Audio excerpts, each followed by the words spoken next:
the President of the United States.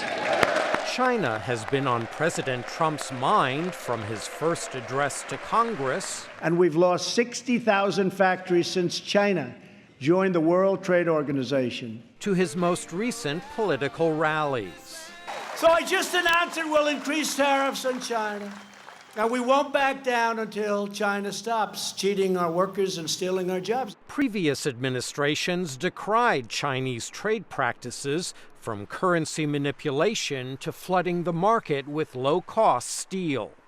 Trump is the first U.S. leader to forcefully strike back, earning bipartisan applause from Congress. We won't stand for our ideas and technologies being stolen, and we won't stand for our people losing their jobs to unfair competition. We gotta do something about China, or America will not be a strong economic power 10 or 15 years from now. Now, I know it may surprise some of my colleagues, but I agree with President Trump when it comes to recognizing the scope of challenge that China presents to the United States. The president has been an economic nationalist from the start. You lost your jobs, we lost revenue, and nobody even apologized except me. Trump's populist rhetoric sometimes sounds similar to that of his fiercest Democratic critics. If they can make a nickel by sending your jobs somewhere else, they'll do it. Well, I'll tell you this, those giant corporations, they may not care about American workers, but I do, and I'm willing to fight for them.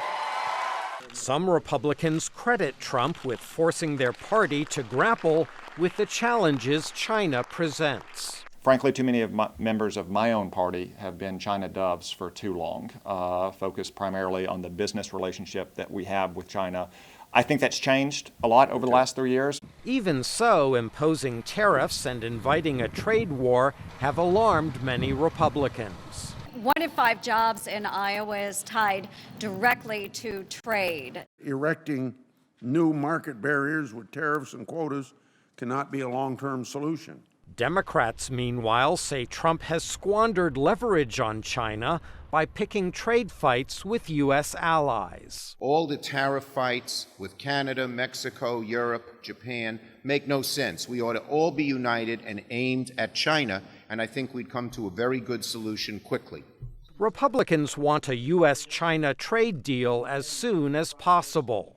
Ultimately, nobody wins a trade war unless there is an agreement at the end after which tariffs go away. Hopefully these tactics will lead us to that day.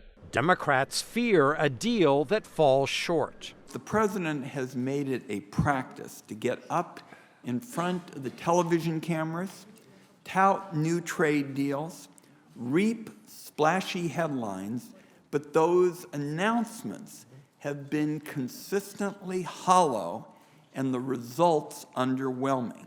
Because we're going to make America wealthy again. Trump remains committed to a trade strategy that relies on tariffs, recently calling them a great negotiating tool and revenue producer. Thank you. Thank you very much. Michael Bowman, VOA News, Washington.